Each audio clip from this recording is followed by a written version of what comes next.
su perfección, y ante un Dios santo, perfecto y justo, ninguno de nosotros podemos estar presentes. Porque como afirma Isaías 64, aún nuestras mejores obras, piensa en tu mejor obra. Si tuvieras que decir a alguien, de esto me enorgullezco, mira, esto es lo que realmente quiero que la gente me recuerde por lo que he hecho. Si alguien me dijera, ¿qué has hecho en tu vida? Este sería mi currículum.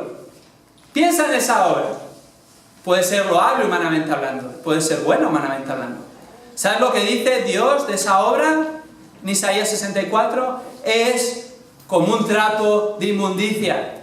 Lo vamos a traducir al lenguaje actual para que lo entendamos. Es como una compresa de mujer usada, que va a la basura. No vale nada. Nuestras mejores obras son basura delante de Dios. Y ninguno de nosotros podemos ganarnos el favor de Dios por muchas buenas obras que hagamos, porque somos pecadores por naturaleza y por lo tanto pecamos. Y esto es una afrenta contra Dios. Esto nos separa de Dios. Y esto es lo que va a recibir el justo juicio de Dios. Y la ira de Dios está pendiente y se va a derramar hacia los hijos de desobediencia, todos nosotros. Pero Jesús vino con un mensaje que satisface la necesidad del hombre y le da la oportunidad de reconciliarse con Dios. Arrepentíos, arrepiéntete de tus pecados, reconoce delante de Dios que eres pecador. Y no hace falta que te convenzca de que eres pecador. Tú sabes que eres pecador. Y Dios atestigua a tu corazón que eres pecador. Ahora, en lugar de mirar para otro lado, en lugar de justificarte, en lugar de decir yo no soy tan malo como aquel, o tal vez soy más bueno que el otro, fíjate en quién es Dios. Porque delante de Él no hay excusa, ni vas a tener excusa. Arrepiéntete. Y cuando reconozcas que eres pecador, y pecador redomado, y que no puedes hacer nada al respecto por mucho que has intentado, entonces ven a Cristo. Ven a Cristo, porque Él vino a este mundo a morir en la cruz del Calvario por los pecadores. Vino a morir en la cruz en tu lugar. Vino a tomar tu pecado en Él. Pagar por ese pecado en la cruz del Calvario como el sacrificio perfecto, una vez y para siempre. Y Él recibir la justa ira de Dios. Y Él satisfacer la justicia de Dios, porque vivió la vida santa y perfecta que ni tú ni yo podemos vivir. Y en Él hay salvación. En Cristo hay reconciliación. En Cristo hay perdón. Y no lo merecemos. Pero Él, por su gracia, sacrificó a su propio Hijo, a su único Hijo, en nuestro lugar. Gloria a Dios por ello. Amén. Jesús es el único mediador entre Dios y los hombres. Y hoy llamamos a todo hombre, haciendo eco de las palabras de Pablo en 2 Corintios capítulo 15, rogamos, reconcíliate con Dios. Y el único que puede reconciliarte con Dios es Jesucristo, el único mediador entre Dios y los hombres. El que no conoció pecado, se hizo pecado por nosotros, para satisfacer la justicia de Dios. Esta es la principal necesidad. Y Jesús vino no solo a predicar, no solo a enseñar, sino a completar la obra perfecta que Dios había determinado desde antes de la fundación del mundo para reconciliar a su pueblo con Él. A los suyos vino, a su pueblo de Israel, y los suyos no le recibieron. ¿Qué hicieron? Le rechazaron, le acusaron falsamente, le prefirieron a un criminal redomado en lugar de Él. Y no solo eso, sino que le crucificaron, se mofaron de Él. A los suyos vino y los suyos no le recibieron, como dice Juan capítulo 1. Pero a todo el que le recibe, al que cree en su nombre, Dios le da el derecho, la potestad de ser llamado hijo de Dios. Y ese es el regalo tremendo de la salvación que no merecemos. Y hoy en día está disponible. Tienes que venir a Cristo porque tienes una gran necesidad espiritual. Y esta semana tengo que confesar, volviendo a nuestro texto en Marcos capítulo 8, que he estado buscando ejemplos humanos de compasión. toda la semana, para arriba, para abajo, leyendo noticias, buscando en internet, tratando de recordar. ¿Cómo se puede ejemplificar bien esta compasión de Jesús? No he encontrado un ejemplo adecuado. Porque Él es el único perfecto. Y el mejor ejemplo lo tenemos ya aquí, en la palabra, en Jesús, el humano perfecto, Dios hecho hombre, que nos muestra que hemos de ser compasivos y en qué situaciones lo hemos de ser como Él. Y al igual que Jesús, nosotros hemos de sentir compasión por las gentes. Al igual que Jesús, esta compasión ha de estar basada en hechos. Esta compasión ha de estar basada en la verdad. Esta compasión ha de estar dirigida por la palabra, no por ideas humanas, o lo que hoy en día se dice que es compasión, o lo que no es compasión. Y la compasión no es a costa de desobedecer la palabra de Dios. La compasión no es a costa de pecar. Jesús nunca haría eso. Y por lo tanto nosotros tampoco podemos hacerlo. Y la compasión tampoco es basada en meras buenas intenciones y emociones superficiales, porque eso nos engaña. La palabra dice en Jeremías 17:9 que el corazón es engañoso, más engañoso que todas las cosas. ¿Quién lo conocerá? Nos solemos quedar ahí, pero el versículo 10 dice, es Dios el que lo conoce. Nos tenemos que fiar de Él. Y la manera de fiarnos es siguiendo su palabra para entender lo que es compasión y lo que no es compasión. Y el ejemplo supremo es Cristo en su demostración de compasión. Igualmente hemos de tener compasión de las gentes en dos áreas como Jesús tuvo ante las necesidades físicas. Ante las necesidades físicas hemos de tener compasión. Hemos de hacer bien a todos, especialmente y mayormente a los de la familia de la fe, como afirma Gálatas 6:10. Corremos el peligro, hermanos, y yo reconozco que en ocasiones me sucede esto, de insensibilizarnos, de apagar nuestra compasión ante las necesidades de los demás. Vivimos tan pendientes de tantas cosas, la vida va tan rápido, va, viene, y es fácil insensibilizarse y no ver las necesidades de las personas a nuestro alrededor. Pero igualmente es fácil que tan solo sintamos un mero sentimiento y sensación y no conozcamos las circunstancias y no hagamos nada al respecto, o lo hagamos, pero no sea realmente una muestra de compasión lo que necesita esa persona en ese momento. Pero hemos de tener y sentir compasión hacia los demás y hacia las necesidades físicas de los demás, tanto individualmente como congregacionalmente.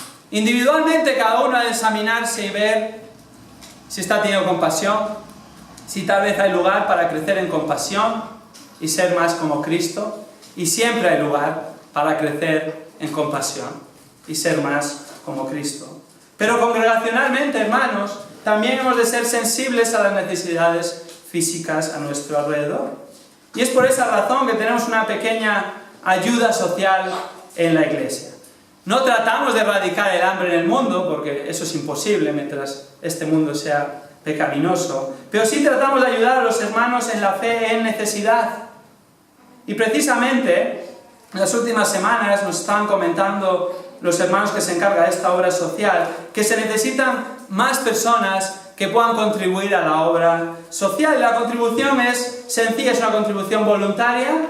Es una contribución que tiene que ser el Señor el que lo ponga en nuestro corazón, movido por la compasión hacia las necesidades de los demás. Y simplemente conlleva el traer alimentos una vez al mes, aquello que los encargados nos dicen que necesitan. Y normalmente son alimentos entre 10 y 15 euros. Y ellos, que conocen la necesidad, lo reparten adecuadamente dependiendo del número de personas en la familia y dependiendo de sus necesidades reales. Y os animo tal vez a pensar en ello, si no estáis contribuyendo aún a la ayuda social, que podáis pensar, esta puede ser una manera de mostrar compasión hacia hermanos en la fe ante su situación. Ahora, hay otras muchas maneras, claro, de ejercer compasión. Y individualmente hemos de ver también cómo estamos ejerciendo esa compasión. Pero, de nuevo, la necesidad no se queda solo en la física, sino también en la espiritual. Y si vamos a tomar el ejemplo de Jesús, hemos de mostrar compasión hacia las necesidades espirituales de las gentes como Jesús hizo. Y este ha de ser nuestro principal énfasis, no la ayuda física. Y la verdadera necesidad es que las personas conozcan a Cristo. Esa es la necesidad. Ser reconciliados con Dios por medio de Cristo. Por eso predicamos a Cristo en esta iglesia y a Él crucificado. Por eso en esta iglesia predicamos la palabra de Dios. Leemos el texto, explicamos el texto, aplicamos el texto.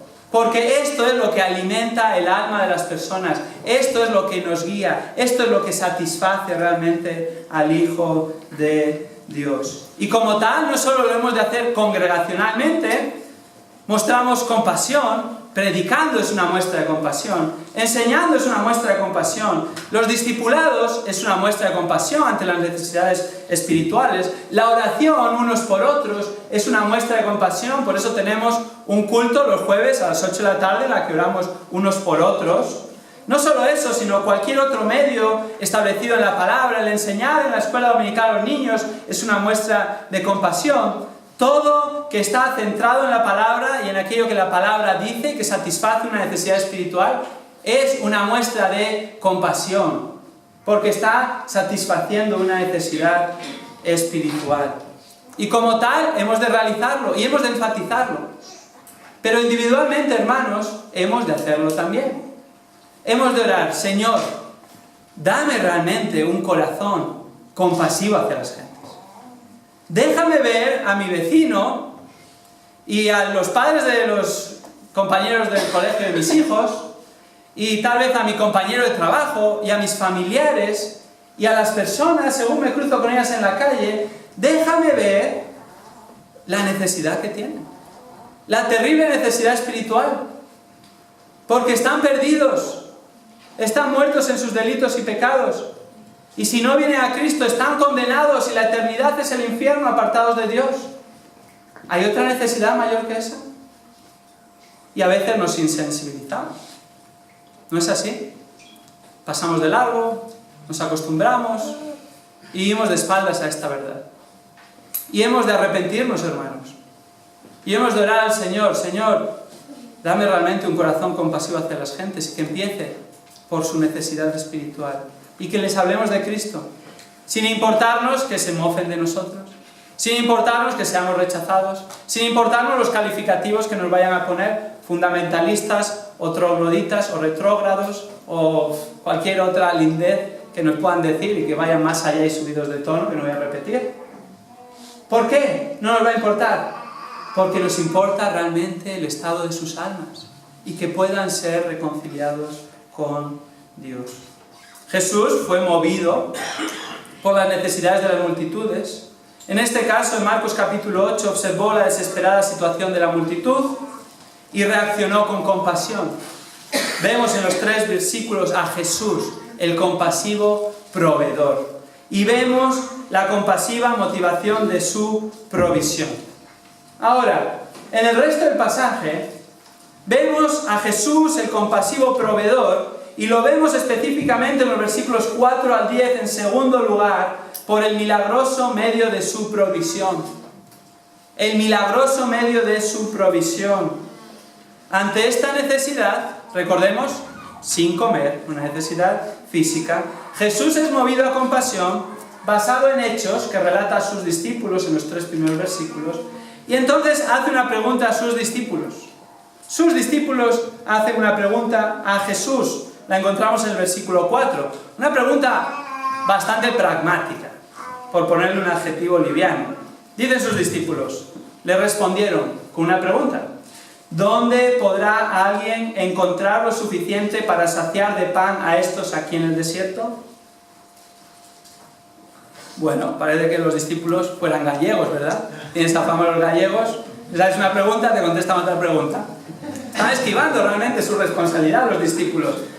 Esa es su respuesta. Jesús les dice la situación, les dice: tengo compasión, fijaros qué está pasando, les da los hechos, no había dónde esconderse, pero ellos encontraron la manera de esconderse.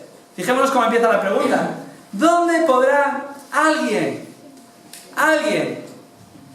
Yo tengo la escuela muy atrás, pero creo que esto es un pronombre indefinido, ¿no es así?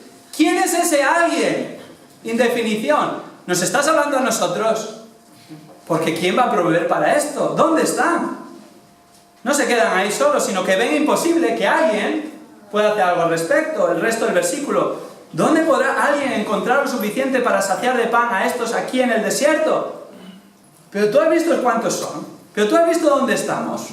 Pero tú has visto que no hay tiendas cercanas. Pero tú has visto que no es que vayamos a tener un menú elaborado, sino que ni siquiera seríamos capaces de proveer con algo básico y escaso a esta gente para que pudieran saciar un poquito su hambre. Los discípulos no habían aprendido la lección. Los discípulos tal vez no habían entendido aún, o se habían olvidado, o habían considerado como algo puntual y no característico de Jesús su provisión. Porque en el capítulo 6 de Marcos, versículos 30 al 44, Jesús había tenido ya prácticamente este tipo de conversación con ellos, y Jesús había provisto para 5.000 personas, en realidad 5.000 hombres, entre 15 y 20.000 personas. ¡Qué olvidadizos somos! No seamos demasiado severos con los discípulos. Puede parecer increíble nuestra propia autojusticia. ¿Cómo se pueden haber olvidado? ¿Cómo puede ser olvidado un acto memorable como ese milagro? Si yo estuviera allí, si yo hubiera estado allí, no me habría olvidado. Tenemos esa tentación, ¿verdad? Tendemos a creernos mejores que los demás. Pero no, probablemente nos hubiera pasado lo mismo. De hecho, nos pasa lo mismo. ¿Cuántas veces Dios ha provisto para nuestras necesidades? ¿Cuántas veces Dios ha provisto de manera memorable?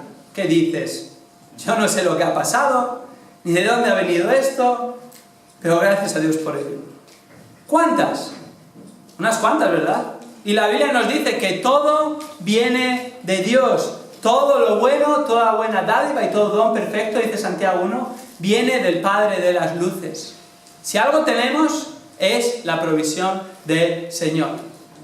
Y nos olvidamos, porque la próxima vez que tenemos una necesidad, la próxima vez que hay una crisis, la próxima vez que no nos llega, la próxima vez que el futuro es incierto, clamamos y decimos, ¿quién va a hacer algo al respecto?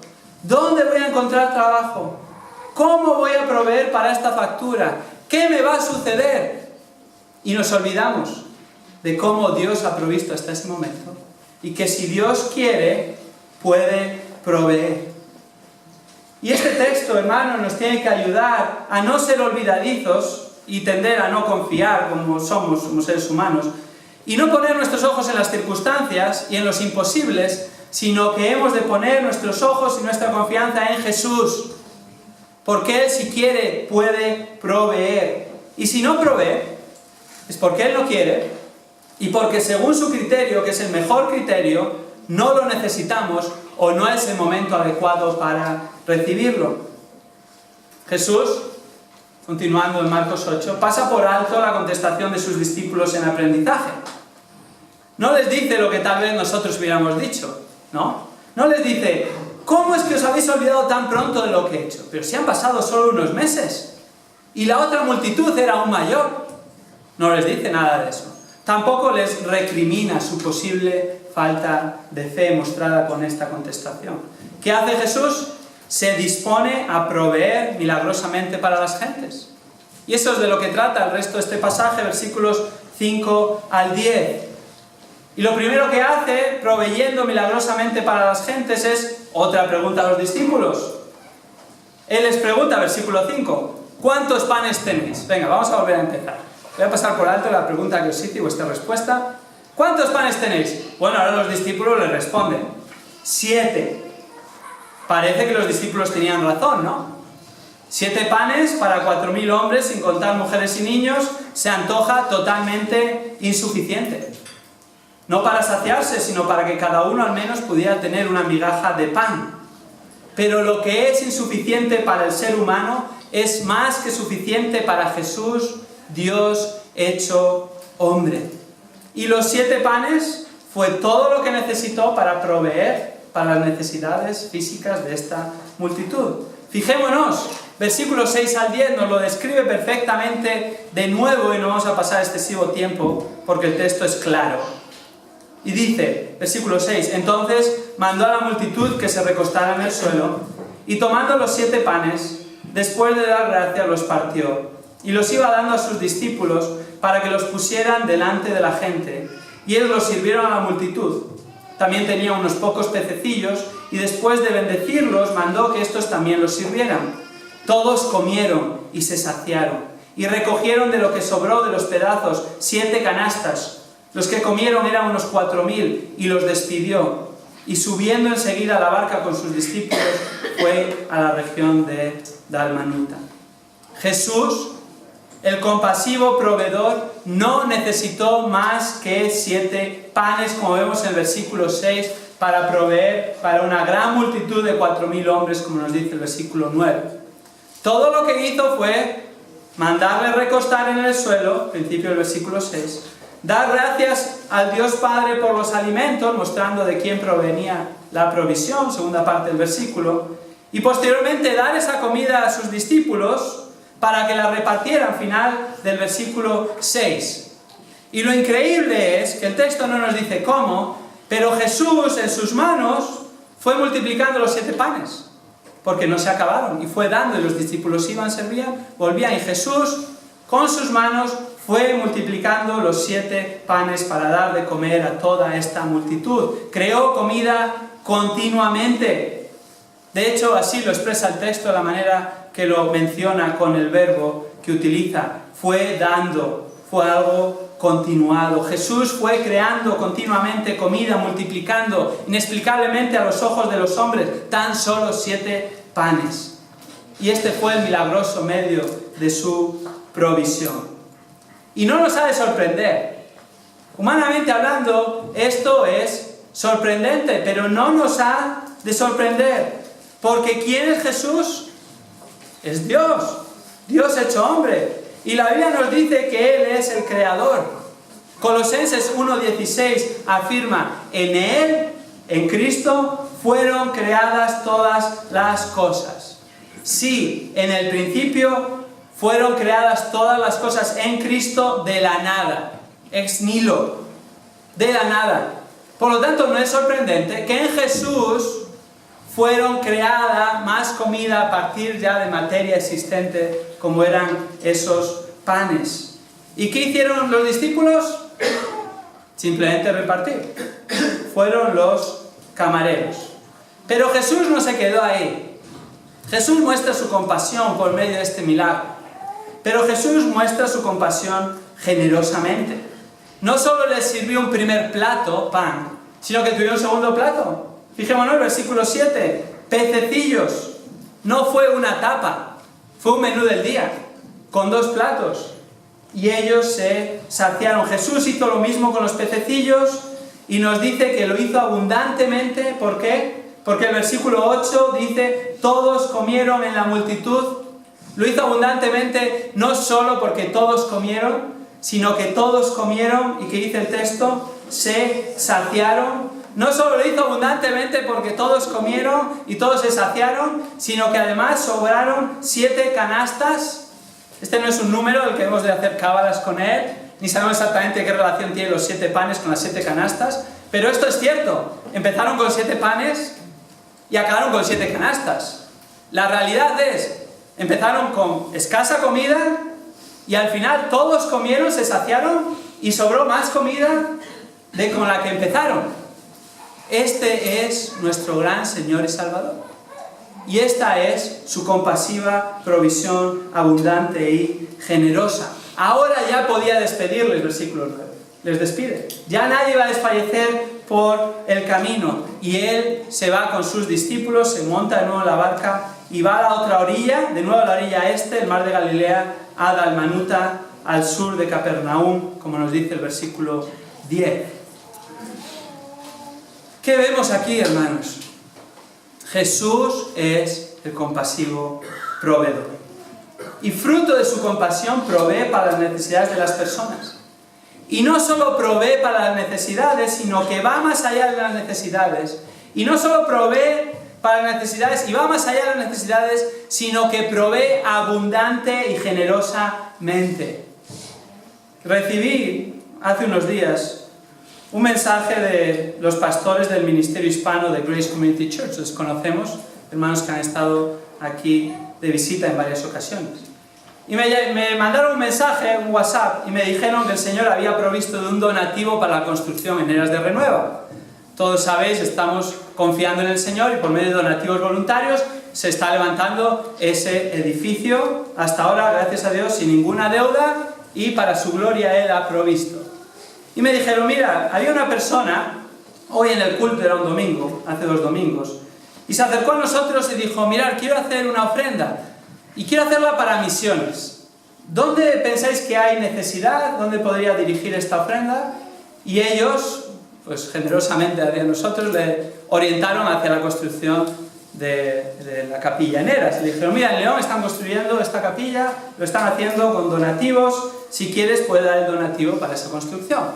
Así que me confesaban en el WhatsApp, mira, mientras escribía el cheque pensábamos, bueno, irá a dar $100 o 200 o 300, algo más, y gracias a Dios por ello, sería una buena ofrenda. Cuando les dio el cheque y después del culto lo abrieron, había escrito un cheque de $25,000. Solo Dios puede hacer esto. Sobre todo conociendo esa circunstancia y esa persona. Y nos decían los pastores, la verdad, no pensaba ni que tuviera ese dinero. No parece que tenga ni dinero. Y luego, cuando le preguntaron, mira, nos has dado un cheque de 25.000, seguro que esta es la cantidad, no vaya a ser que se haya equivocado en algún cero. Sí, mira, pues el Señor ha provisto para nosotros, teníamos una propiedad, la hemos podido vender y queremos ofrendar generosamente para el Señor, que es el que provee todas las cosas. Gloria a Dios por ello. Es la provisión de Dios generosa, abundante y muchas veces inexplicable. Así es la provisión de Dios.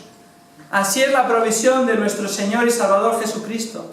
Es un proveedor compasivo, generoso.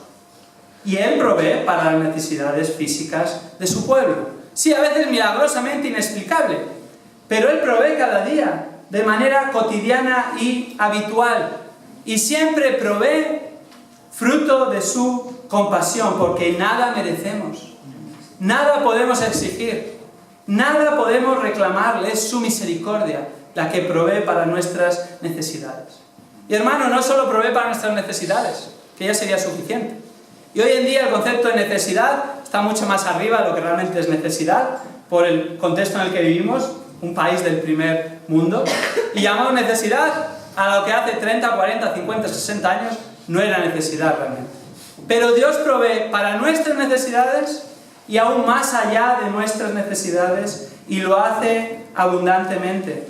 No solo comemos un primer plato, sino que comemos un segundo plato muchas veces en nuestra casa, incluso postre. Abrimos la nevera, tenemos comida ahí, y tal vez el mayor problema que tengamos es que no me gusta la comida de hoy, pero tenemos más que suficiente y el Señor provee. Y aún las sobras, aún lo que sobra de una comida para otro día, que muchas veces no lo queremos o nos quejamos porque hay sobras, es muestra de la provisión de Dios, igual que sobró de esa comida que le había quedado. Él provee abundantemente. La próxima vez que veas sobras en tu frigorífico, acuérdate, Dios ha provisto abundantemente, no solo para comer ayer, sino que incluso nos ha sobrado para hoy. Gloria a Dios por ello. Pero especialmente, Él provee para nuestras necesidades, que son las principales. Jesús es el compasivo proveedor. Es Jesús el Salvador de la ira venidera. Él recibió nuestro castigo, Él recibió la ira de Dios por nuestro pecado en la cruz del Calvario, muriendo en nuestro lugar. Él es el compasivo proveedor, porque Él es nuestra justicia, siendo justificados en Él, en su vida, muerte y resurrección. Él es nuestro mediador, el único mediador entre Dios y los hombres, y por Él hemos sido hechos hijos de Dios. Él es nuestro Señor, Él es quien gobierna, Él es el que dirige nuestra vida según su buena, agradable y perfecta voluntad. Él es nuestro consuelo en la aflicción, nuestra fuerza en la debilidad, nuestro sostén en la prueba. Él es Jesucristo, el compasivo proveedor, nuestro gozo y deleite.